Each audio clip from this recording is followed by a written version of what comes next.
Membaca Al-Quran termasuk zikir. Baca salawat kepada Nabi termasuk zikir. Hal-hal yang mengingatkan kepada kebaikan, kepada Allah, kepada akhirat, itu disebut dengan zikrullah.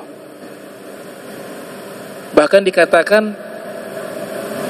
disepakati oleh para ulama, wa qad ittafaqal ulama anna qira'atal Qur'ani afdalu min sairil azkar. Bersepakat para ulama bahwa membaca Al-Quran itu paling afdolnya dari seluruh zikir. Karena ada riwayat menyatakan fadlu kalamillah ala sairil kalam ka fadlillah ala khalqi. Keutamaan firman Allah dengan ucapan-ucapan makhluk bagaikan keutamaan Allah dengan makhluk. Artinya apa? Ketika Al-Quran itu Allah yang bercakap. Al-Quran Allah yang bercakap. Kalau zikir yang kita baca dari lisan kita, tapi Al-Quran Allah yang bercakap, berkalam. Makanya namanya kalamullah. Nah, kalamnya Allah dengan kalamnya kita tentu jauh berbeda. Itu yang dikatakan oleh Al-Imam Nawawi dalam kitab At-Tibyan fi Adabi Hamalatil Quran. Ya, membahas tentang adab-adab dan etika para penghafal Al-Quran. Kemudian yang diajarkan juga zikir yang dimana pasti diterima. Kalau salawat ini dia masuk kepada doa dan zikir sekaligus. Doa juga masuk, zikir juga masuk. Karena ketika salawat kita ingat Allah pasti. Sebab salawat diawali dengan lafaz Allah. Allahumma. Otomatis ingat Allah. Ya Allah, berikanlah salawat. Maka dia masuk kepada dua. Zikir juga masuk, doa juga masuk. Nah, ulama susun tuh salawat dengan berbagai bentuknya. Karena dia doa sesuai hajat dong. Kalau mau ikut ngotot harus sama yang Nabi ajarkan, maka akan banyak permintaan makhluk tidak bisa diminta kepada Allah. Apalagi di zaman kita.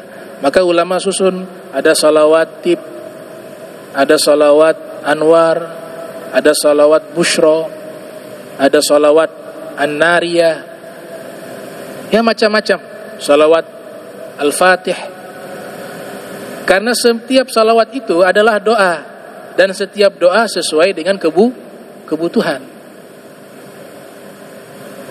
Wa zikir, nah ini salawat dan zikir, dia masuk doa juga, masuk zikir juga. Dan salawat satu-satunya zikir yang pasti diterima.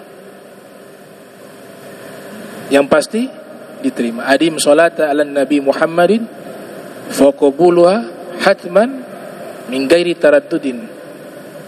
A'maluna bainal qubuli wa raddiha illa salata ala Nabi Muhammadin. Ya, kita punya amalan yang lain kadang-kadang Allah terima, kadang-kadang ditolak. Tapi salawat pasti diterima. Izzuddin Ibn Abdis Salam dalam kitab Syajaratul Ma'arif mengatakan dengan isyarat, ya, kenapa salawat itu pasti diterima dan amalan-amalan lain bisa diterima, kadang-kadang juga tidak diterima. Kenapa? Isyarat di situ beliau katakan, karena kalau amalan-amalan yang lain yang kita lakukan, zikirkah itu, sholatkah itu, sedekahkah itu, puasakah itu, ada kalanya Allah terima, ada kalanya Allah tolak. Tergantung keikhlasan kita, tergantung kesempurnaan ibadah kita. Bisa ditolak dan terima karena yang melakukan kita. Kita yang melakukan. Kalau kita yang melakukan, ada kekurangan. Kadang-kadang bisa sempurna, kadang-kadang kurang dari sempurna, kadang-kadang rusak amalan kita. Sehingga potensi diterima dan ditolak itu sangat mungkin terjadi. Tapi kalau salawat tidak akan ditolak, karena yang beramal bukan kita, tapi yang beramal Allah.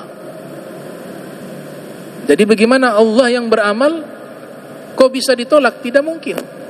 Jadi salawat itu kalau kita analisis setiap kata per kata, hakikatnya yang salawat bukan kita kepada Nabi, tapi kita wakilkan Allah yang bersalawat kepada Nabi Muhammad. Makanya diawali dengan lafaz apa? Allahumma sholli ala sayyidina Muhammadin wa ala ali sayyidina Muhammad. Ya Allah. Nah, kita katakan ya Allah, berikanlah salawat kepada Nabi Muhammad. Berikanlah salam kepada Nabi Muhammad dan keluarganya. Berarti yang beramal siapa salawat? Allah. Kita serahkan kepada Allah, kemudian Allah yang beramal bersalawat kepada Nabi Muhammad. Nah, amalan semacam ini mana mungkin ditolak? Itu rahasia, sirrun min asrar salawat ala Nabi sallallahu alaihi wasallam. Bahkan dikatakan oleh beberapa ulama ya dalam literatur kitab-kitab tasawuf, itu orang kalau bersalawat, sekalipun di Lauhil Mahfuz sudah tercatat dia sebagai orang yang celaka, tapi barokah salawat yang ia baca, Allah perintahkan itu tulisan terhapus, diganti dengan menjadi orang yang beruntung dengan memperbanyak salawat dan salam kepada baginda Nabi Muhammad sallallahu alaihi wasallam. Nah, kitab-kitab yang mengumpulkan tentang salawat khusus ya, banyak sekali.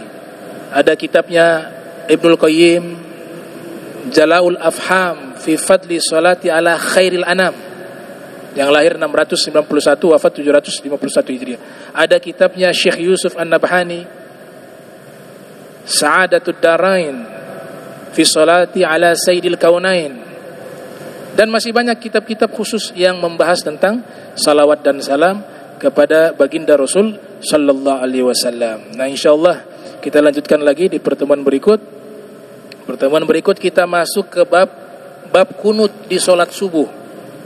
Ya, kalau mazhab Syafi'i kunut salat subuh itu sunnah muakkadah, sunnah yang enggak pernah ditinggal. Dan ini perkara khilafiyah di kalangan para fuqaha ya. Dua mazhab pakai kunut, dua mazhab tidak pakai kunut di dalam salat subuh. Mazhab Syafi'i pakai kunut, mazhab Maliki pakai kunut. Mazhab Hanafi, mazhab Hambali tidak pakai kunut di dalam salat subuh. Insyaallah kita bahas di pertemuan berikutnya. Bismillahirrahmanirrahim. Alhamdulillahirabbil alamin. Allahumma shalli wa sallim ala sayyidina Muhammad Allahumma jam'ana hadza jam'an marhuma wa tafarraqna min ba'di tafarruqan ma'suma wa la tajal minna wa la minna syakila mahruma. Subhanaka bihamdika aslan tastaghfiruka wa atubu ilaik. Wa sallallahu sayyidina Muhammadin wa ala alihi wa sahbihi wa barik wa sallam.